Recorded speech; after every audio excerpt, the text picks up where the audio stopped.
Hello everyone, welcome back to my channel. तो आज मैं आपके साथ अपने historical Wangxian fan fiction love on the edge का 7th पार्ट शेयर करने जा रही हूँ। अगर अच्छा लगे तो please like comment and share ज़रूर करेगा और चैनल को भी सब्सक्राइब ज़रूर कर लें। तो चलिए पार्ट स्टार्ट करते हैं। तो लास्ट पार्ट हमने छोड़ा था जहाँ विंग गुजो पहुँच गया था और आते ही वांग जिन उसे पनिशमेंट के लिए भी बोल दिया था। अब आगे गुस्सू में अगली सुबह हो गई थी। सब एज यूजुअल अपने काम पर लग गए थे, पर आज कुछ चेंज था वांग जी के साथ। देखने में तो किसी और को तो वांग जी हर रोज की तरह ही लग रहा था, पर वांग जी का मन चाहता है कि आज सेम नहीं है सब। उसका मन खुश है और उसका रीजन शायद विंग है। मानो या ना मानो, विंग को भी वांग जी ने बहुत मिस किया और उसे भी उम्मीद नहीं थी कि विंग उसे यहाँ ऐसे मिल जाएगा। विंग ने बताया था कि वो यनमिंग से है, तो शायद जियांग फैमिली से वो रिलेटेड होगा, इसलिए वो यहाँ आया है। बस यही सोच रहा था और उसी गेस्ट रूम की ओर बढ़ रहा था जहाँ कल उसने विंग को छोड़ा था। सुबह के 9 बज चुके थे। वांग जी अर्ली मॉर्निंग ही जाना चाहता था, फिर ये सोचकर कि विंग मॉर्निंग पर्सन नहीं है और कल आते ही उसने पनिशमेंट भी सुना दी विंग को, तो आज थोड़ा वो उसे छूट दे देता है। वैसे भी उसके बाद वांग जी उसे कोई रूल नहीं तोड़ने देगा और सारे रूल्स भी उसे बताएगा। हाँ, वो जानता है कि विंग एक फ्री वर्ड है, उसे इन रूल्स के पिंजरों में रहना पसंद नहीं और ऑनेस्टली वांग जी को भी विंग ऐसा ही पसंद है, खुलकर अपनी ज़िंदगी जीने वाला। पर ये लैन क्लैन है, यहाँ अगर उसने रूल तोड़ा तो उसे पनिशमेंट मिलेगी और वांग जी नहीं चाहता कि कोई भी विंग को पनिश करे, इसीलिए वो विंग से तो रूल्स फॉलो करवाएगा ही। और इसी डिटर्मिनेशन के साथ वांग जी विंग का डोर नॉक करता है, पर अंदर से उसे कोई रिप्लाई नहीं आता। 2-3 बार नॉक करने के बाद भी जब विंग दरवाज़ा ओपन नहीं करता तो वांग जी थोड़ा डोर को जोर से बैंग करता है और सरप्राइजिंगली डोर ओपन हो जाता है। इट मीन्स डोर अनलॉक नहीं था। वांग जी अंदर जाता है तो अंदर उसे कोई नहीं मिलता। वो पूरा रूम चेक करता और कहता है, विंग तुम कहाँ चले गए? फिर उसके दिमाग में जैंकलैंड के लोग आते हैं जिनसे अब उनका रिश्ता जोड़ना है। वांग जी साई करता है और वहाँ से चला जाता है। हमें सीन शिफ्ट करके एक रूम का सीन दिखाया जाता है जिसमें इस टाइम पर अफरा तफरी मची हुई है, जिसमें एक पर्सन दूसरे पर्सन के पीछे भागते हुए बोल रहा है, रुको तुम, आज तुम्हारी मैंने टांगे नहीं तोड़ दी तो मेरा नाम भी चैंग चैंग नहीं, भाग के जा कहाँ रहे हो, इधर आओ। ये चैंग चैंग है, जियांग फैमियन और मैडम यू का बेटा और जियांग क्लैन का उत्तराधिकारी। तभी दूसरे लड़के की आवाज़ आती है जो बोलते हैं, ग्रम्पी जंगशा इतना गुस्सा क्यों कर रहे हो, अब तो यहाँ आ गया ना, शांत हो जाओ। तभी चंगचा कहता है, बेवुशन तुम रुकते हो अपनी जगह या नहीं? तभी बेवुशन जो कि हमारा विंग है कहता है, पहले प्रॉमिस करो कि तुम मुझे मारोगे नहीं। तभी उस रूम में एंट्री होती है जियांग यानली की, जो कि चंगचा की बड़ी बहन है, जो कहती हैं, तुम दोनों बस करो अब ये चूहे बुल्ली का खेल और आओ नाश्ता कर लो। तभी विंग कहता है, शिजे देखो ना, ये ग्रम्पी चंगचा मुझे मार रहा है। इस पर चंगचा कहता है, अभी मारा कहाँ है, इधर आओ फिर दिखाता हूँ। तभी यानी कहती है, आज चैंग आओ यहाँ बैठो और नाश्ता करो। आशियन तुम भी इधर आओ, देखो मैंने तुम्हारा फेवरेट लोटस सूप बनाया है। तभी विंग अपनी बड़ी सी स्माइल देता हुआ खुशी से कूदता हुआ यानी की साइड में बैठ जाता है। बीच में एक छोटा सा टेबल था जिसमें उसने सूप रख दिया था। वो उन दोनों के लिए और अपने लिए सूप सर्व करती हैं। तभी विंग अपनी बनी से स्माइल देता हुआ कहता है, शिजे आप बेस्ट हो, मैंने आपको और आपके इस हाथ के बने हुए सूप को बहुत मिस किया। तभी चैंग अपने मुंह बनाता हुआ बोलता है, हाँ वो तो दिखता है कि तुमने हमें कितना मिस किया, तभी हम सबको चकमा देकर तुम भाग गए थे। तुम्हें पता भी है हम कितने परेशान थे और अगर अभी भी तुम लोटस पे नहीं लौटते तो तुम शिजे की शादी भी मिस कर देते। तभी यानी कहती है, हाँ रशियन, नाराज तो मैं भी हूँ तुमसे, तुम ऐसे कैसे चले गए और अगर तुम इस शादी में नहीं आते तो मैं तुमसे कभी भी बात नहीं करती। तभी विंग अपना मासूम सा शक्ल बनाकर कहता है, शिजे आप तो जानती हैं ना कि मुझे रूल्स में रहना पसंद नहीं और वहाँ जाने से पहले वाली रात को ही मुझे पता चल गया था कि यहाँ पर 3000 रूल्स हैं। मैंने आप लोगों की बातें सुन ली थी, इसलिए मैं घबरा गया और अपनी वजह से मैं कोई परेशानी नहीं होने देना चाहता था। आप तो जानते थे ना कि वो टाइम कितना क्रूशल था, इसलिए मैंने सोचा कि मैं थोड़ा बाद में आ जाऊंगा और देखो अभी मैं आ गया। पर मुझे नहीं पता था कि यहाँ पर आपको आकर गुस्सू इतना पसंद आएगा कि आप हमेशा के लिए यहाँ पर रहने का सोच लिया। हाँ, विंग यानी को टीज करते हुए ये बोलता है। तभी जंग से अपनी आइज रोल्स करता है और यानी के फेस पर ब्लश आ जाता है। तभी विंग कंटिन्यू करते हुए बोलता है, अब मुझे यहाँ रहने में इतनी परेशानी नहीं होगी, ऑफकोर्स अब मेरी शीजे जो मेरे साथ रहेंगी। और वो मन में बोलता है, और लंजा भी तो है यहाँ पर। और वो स्माइल करता है वांग जी के बारे में सोचकर। फिर जियांग चैंग बोलता है वो सब ठीक है, पर पहले मुझे ये बताओ कि तुम्हें इतनी रात को यहाँ पर आने के लिए किस बेवकूफ़ ने कहा था? तुम नहीं जानते थे यहाँ 7 बजे के बाद आना मना है? ये तो अच्छा हुआ कि मैंने इसे देख लिया था जब ये गेस्ट रूम के अंदर जा रहा था। मैं तो उसी टाइम तुम्हारी टांगे तोड़ देता, पर मैंने वहाँ उस आइस प्रिंस को देख लिया जाते हुए, इसलिए तुम्हारे पास नहीं आया और सुबह सुबह तुम्हें यहाँ लेकर आ गया। तभी विंग कंफ्यूजन में जियांग चैंग को देखकर बोलता है आइस प्रिंस? इस पर जियांग चैंग कहता है हाँ, पर तुम उससे छोड़ो, पहले ये बताओ कि तुम गेस्ट रूम तक आए कैसे? तुम्हें किसी ने देखा नहीं? इस पर विंग कहता है देखा ना। तभी यान ली और जियांग चैंग वरी टोन में एक साथ पूछते हैं किसने? अपनी कजन्स का ऐसा रिएक्शन पाकर विंग दोनों को देखता है और फिर कहता है अरे टेंशन की कोई बात नहीं है, मुझे मेरे फ्रेंड ने देखा है, वो भी एक लैन है। फिर वो अपनी पूरी स्टोरी, कैसे वो लंजा से मिला, कैसे वो यहाँ तक पहुँचा, शुरू से लेकर एंड तक यहाँ तक वो बताता है और कहता है और देखो ना शिवजी, यहाँ पर आकर सबसे पहले उसने मुझे पनिशमेंट के लिए बोल दिया। ऐसे कहते हुए वो ड्रामा करते हुए अपना फेस सैड बना लेता है। जियांग चैंग उसे सिर पर मारते हुए कहता है ड्रामा बंद करो, अच्छा हुआ कि तुम्हें उस डेविल आइस प्रिंस लान वांगजी नहीं देखा, वरना तुम जानते नहीं तुम्हारे साथ क्या हो सकता था। इस पर विंग अनोइंगली बोलता है अगर देख लेता तो क्या, मैं कोई से डरता हूँ क्या? वैसे भी वो मुझे बिल्कुल भी पसंद नहीं है, इसलिए उसकी बात करना बंद करो। इस पर जियांग चैंग कुछ बोलता उससे पहले यानली बोल देती है बस करो अब तुम दोनों लड़ना। आइंग, तुम इतने दिनों बाद मुझसे मिलो और ये सब बातें कर रहे हो, लगता है आइंग अब मुझे इतना प्यार नहीं करता। तभी विंग कहता है जी आप जानते हो ना कि मैं आपसे सबसे ज़्यादा प्यार करता हूँ। ये जियांग चैंग है, यही फालतू में बातें किए जा रहा है। आप मुझे बताओ कि आप कैसे हो और ये लैंड क्लैन के लोग आपको इतने पसंद क्यों आ गए जो हमारे प्यारे लोटस फेयर को छोड़कर आप यहाँ के बारे में सोचने लगे? क्या ब्रदर इन लॉ इतने हैंडसम हैं? इस पर यानी उलझ करते हुए कहती है आइंग और विंग जोर जोर से हंसने लगता है। ये तीनों कजन्स ऐसे ही अपना क्वालिटी टाइम स्पेंड करते हैं। जहाँ एक और इस रूम में इतनी खुशी और मस्ती चल रही थी, दूसरी ओर ऐसे एक रूम था पर बिल्कुल साइलेंस टेंशन से भरा हुआ। इस रूम में जो लोग थे उनकी आंखें वांगजी पर थी और वांगजी की मुट्ठी उसके बीचन पर टाइट होती जा रही थी। इस रूम में लांचिरन, लांशिचैन, लांचिंग हैंजुन और एक सीनियर थे। वो सीनियर कहते हैं लान वांगजी, वैसे तो ये तुम्हारी फैमिली का मैटर है, लेकिन तुम लोग जानते हो कि तुम्हारे एक्शंस हमारे क्लैन को दर्शाते हैं, इसलिए मुझे आज यहाँ बोलना पड़ रहा है। आई होप तुम मेरी बात समझ रहे होंगे। कल शादी है और मैं नहीं चाहता कि कोई भी सीन क्रिएट हो शादी में और लोगों को मौका मिले हमारे सेक्ट के बारे में कुछ भी बातें करने का। मुझे तुम पर पूरा विश्वास है। लेकिन वो चिंगेंजुन की ओर नज़र करते हुए बोलते हैं इसके नए बेटे पर नहीं। जितना मैंने सुना है उसके बारे में, वो एक मेस क्रिएटर है और हमारे क्लैन को पसंद नहीं करता, ना ही हमारे रूल्स को। इसलिए मैं चाहता हूँ कि आज शाम एक फैमिली डिनर हो जिसमें तुम आओगे और अपनी स्टेप मोम और स्टेप ब्रदर से मिलोगे। कम से कम तुम्हें इतना तो पता होना ही चाहिए कि तुम्हारी स्टेप मोम और स्टेप ब्रदर हैं कौन। तुम उनसे अभी तक मिले नहीं हो। तुम उन्हें देखो और उस लड़के पर नज़र रखो ताकि वो कोई भी क्लैन रूल ना तोड़े। जानता हूँ कि तुम्हारे लिए ये आसान नहीं होगा। हम लैंस अपनी फीलिंग्स को सप्रेस करके अपनी ड्यूटीज़ को निभाना जानते हैं और मैं तुमसे भी यही उम्मीद करूँगा। उसकी माँ और उसे लैंड बनना था ना, तो लैंस कैसे जीते हैं उन्हें सिखाना होगा। उनकी आखिरी वाली ये लाइन एक टॉन्ट की तरह थी जो कि चिंगेजुन को देखकर वो बोल रहे थे।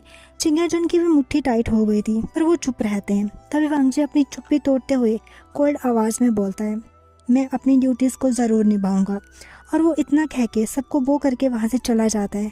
यहाँ पर बाकी कोई इंसान जान पाया या नहीं, पर शीचैन ज़रूर महसूस कर पाए थे कि वांगजी की आवाज़ में आज कोल्डनेस के साथ साथ हेटरनेस भी थी। शीचैन सहाय करते हैं और बस सब कुछ ठीक हो जाए बहुत जल्द, इसकी प्रे करते हैं। वांगजी को बहुत गुस्सा आ रहा था और अपने गुस्से को शांत करने के लिए वो थोड़ा जंगल की ओर चला जाता है। थोड़ी देर आगे चलने के बाद एक ग्राउंड था जहाँ पास में एक झरना बह रहा था और उस ग्राउंड में बहुत सारे प्यारे प्यारे रैबिट्स थे। वांगजी वहाँ ग्राउंड में बैठ जाता है और थोड़ी देर मेडिटेशन करने की सोचता है। तो वो लोटस पोजीशन में बैठकर अपनी आंखें बंद कर लेता है। अभी मुश्किल से कोई 3 मिनट ही हुए होंगे, तभी उसे अपने कानों के पास टिकलिश फील होता है। वांगजी आंखें बंद करके ही अपनी गर्दन मूव करता है ज़रा सी। तभी उसे थोड़ी सी हंसी की आवाज़ आती है और फिर से उसे अपने कानों पर टिकलिश फील होता है। तभी वांगजी जो उसके साथ ये शरारत कर रहा था, जैसे ही वो वचन फिर से वांगजी के कान में उसने जो पंख लिया था उससे टिकली करके अपना हाथ हटाता ही है, वांगजी उसका हाथ पकड़ लेता है। और जोर से उसकी बाजू खींचता है, जिसके कारण अगले ही पल वो इंसान ग्राउंड में पिन था। तभी वांग जी उस पर्सन की आंखों में देखते हुए बोलता है, विंग। विंग जो अपने शौक में चला गया था, वांग जी के इस एक्शन से अपने लंजा की आवाज़ सुनते ही उसका शौक एक प्यारी सी स्माइल में बदल जाता है और वो प्यार से कहता है, लंजा। वो दोनों काफी देर एक दूसरे को ऐसे ही देख रहे थे। विंग जिस बॉडी ग्राउंड पर थी और दोनों हाथ उसके पिन थे, वांग जी जो विंग के साइड पर ही था, लेकिन उसकी अपर बॉडी पार्ट विंग की ओर झुका हुआ था। वो दोनों एक दूसरे की आंखों में इतना खो गए थे कि उन्हें पता ही नहीं चला कब उनके फेस के बीच की गैप को वांग जी ने इतना दूर कर दिया है कि उन दोनों में से अगर कोई भी थोड़ा सा भी मूव करे तो उनके लिप्स टच हो जाएंगे। लेकिन ऐसा कुछ भी हो पाता उससे पहले ही वहाँ जो रैबिट्स थे जो उन दोनों को ही देख रहे थे, उनमें से एक रैबिट उन दोनों के पास आ जाता है और वो वांग जी के फेस को सूंघने लगता है।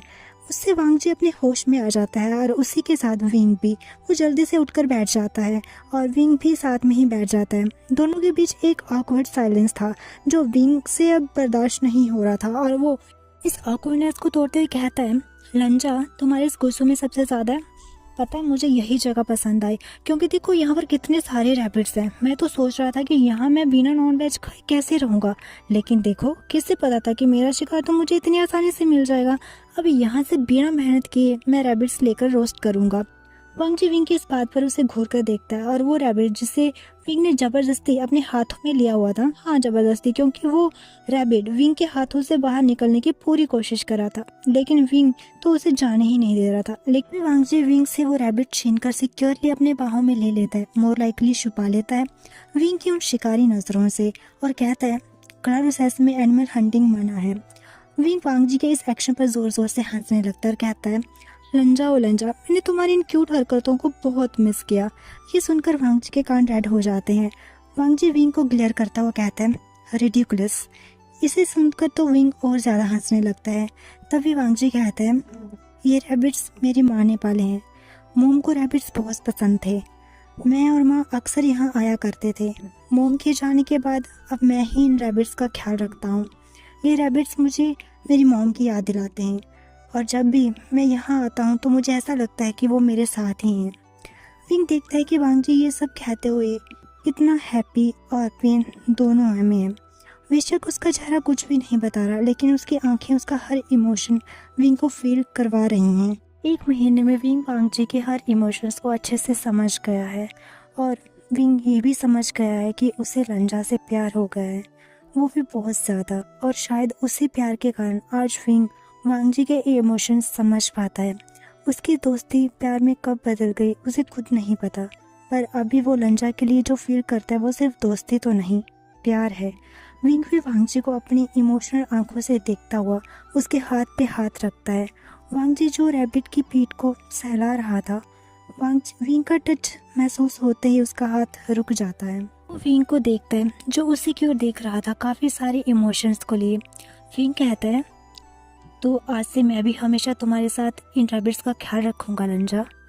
न जाने क्या था विंग के इन शब्दों में जो वांग जी के दिल को इतना सुकून पहुंचा गए, वो सुकून जो इतने सालों तक उसे कहीं नहीं मिल रहा था। ये कौन सी फीलिंग्स हैं जो किसी के इतने से शब्दों से दिल को इतनी राहत दे जाते हैं। आज इतने सालों के बाद वांग जी जो अपने इमोशंस पर काबू पाने पर मास्टर था, वो फेल हो जाता है और उसके इमोशंस उस पर हावी हो जाते हैं और उसकी फीलिंग्स जिसे अभी वो कोई नाम नहीं दे पा रहा, वो उस पर कंट्रोल पा लेती हैं, जिसके रिजल्ट में अगले ही पल उन दोनों के लिप्स एक दूसरे से अटैच थे और एक दूसरे को वो हंगरली किस कर रहे थे, जिसमें हंगर था किसी को हमेशा अपने साथ रखने का, जिसमें हंगर था अपने प्रीशियस पर्सन को सिर्फ अपना बनाने का, जिसमें हंगर था लोनलीनेस को दूर करने का और ये जताने का कि अब हम हैं एक दूसरे के साथ। वो दोनों पैशनेटली एक दूसरे को किस कर रहे थे। वो रैबिट जो लंजा की गोद में था वो भी उन्हें प्राइवेसी देकर शुरू में ही वहाँ से चला गया था और ये दोनों इस बात से बेखबर कि आगे क्या होने वाला है, बस एक दूसरे में खोकर एक दूसरे को किस किए जा रहे थे। जहाँ अपने किस में वो अपने इमोशंस को शो कर रहे थे। सुबह से मैं तुम्हें ढूंढ रहा था विंग, लेकिन तुम मुझे नहीं मिले। मैं तुम्हें देखने के लिए बेचैन था, पर क्यों मैं नहीं जानता। बाद में मुझे पता चला कि मुझे रात का डिनर अपनी स्टेप फैमिली के साथ करना है, उनके साथ जिसकी वजह से मैंने अपनी लाइफ का मोस्ट प्रीशियस पर्सन खो दिया, मेरी माँ। उनके साथ मुझे डिनर करना है, उन्हें देखना है। मुझे बहुत गुस्सा आया, मैं नहीं करना चाहता, पर मेरी ड्यूटीज़ ने मुझे ये करने पर मना लिया। मेरा दिल जल रहा था, तो मैं यहाँ आ गया अपने दिल में लगी हुई आग को शांत करने। मैं मेडिटेशन करके खुद को शांत करने के लिए बैठा ही था, लेकिन तभी मुझे तुम्हारी खुशबू आई और तुम्हारा ये खिलखिलाना। तुम्हारे यहाँ होने के एहसास से ही मेरा गुस्सा कहाँ चला गया मुझे नहीं पता चला, और मेरी नाराज़गी जिसका मुझे एहसास भी नहीं था कि तुम्हें सुबह से ना पाकर मेरे दिल में ये कहीं छुप कर बैठी है, तुम्हारे आते ही ये बाहर आ गई और मैंने तुम्हें कस के पकड़ लिया। लेकिन तुम्हारे फेस को देखकर वो भी चली गई और मैं तुम्हारी आंखों में खो गया। अगर वो रैबिट होश में मुझे नहीं लाता तो मैं तुम्हें किस कर लेता, पर मैं होश में आ गया। लेकिन उस मोमेंट की वजह से सब खराब हो गया और मैं तुमसे नज़रें नहीं मिला पा रहा था। लेकिन तुमने सिचुएशन को संभालते हुए हमारे माइंड को डाइवर्ट करते ही रैबिट्स की बात करी। मुझे पता है कि तुम इन रैबिट्स को कभी भी रोस्ट करके नहीं खाओगे, पर फिर भी तुम्हारे आगे अपने इमोशंस को मैं संभाल नहीं पाया और रैबिट्स को तुमसे ले लिया। पर मुझे अच्छा लगा जब मैंने तुम्हारी फिर से इस हंसी को सुना। मेरा मन पता नहीं क्यों पर तुमसे मेरे मन की बात शेयर करने के लिए कह रहा था, जो मैंने आज तक अपनी मोम के अलावा कभी किसी से नहीं किया, और आज तुमसे मन किया करने का, क्योंकि शायद तुम्हारा मुझे टीज करना, तुम्हारा यूँ नॉन स्टॉप बातें करना और मेरे लिए फिक्र करना मुझे मेरी मोम की याद दिलाता है। इसलिए मैंने अपने मन की बात तुमसे कही। लेकिन जब तुमने कहा तुम अब मेरे साथ हमेशा रहकर इन रैबिट्स का ख्याल रखोगे, तुम्हारी वो सीरियसनेस, वो दृढ़ संकल्प देख सकता था तुम्हारी आंखों में। मेरा दिल बहुत ज़ोर से धड़क रहा था। मेरे दिल में इमोशंस की सुनामी आ गई थी और वो फीलिंग्स जो मैं अभी तक समझ नहीं पा रहा था, ये सब मुझे कब बहा कर ले गई मुझे पता ही नहीं चला और मैं खुद को रोक नहीं पाया। और अगले ही पल मैंने तुम्हारे लिप्स को क्लेम कर लिया और मेरे दिल से सिर्फ एक ही आवाज़ मुझे सुनाई दी, माइन। ये सब सोचते ही वांग जी विंग को एक हार्ट सक देता है, जिससे वो सिर्फ मानो वो विंग के लिप्स को ही नहीं उसकी सोल तक को सक कर लेना चाहता हो, उसे क्लेम कर लेना चाहता हो। और विंग भी उसी सेम पैशनेट से, सेम कोल से वांग जी को नॉन स्टॉप किस किए जा रहा था, एक सोल सकिंग पैशनेट किस। हे गाइस, तो आज के लिए बस इतना ही। मिलते हैं नेक्स्ट पार्ट में, तब तक के लिए bye bye and take care.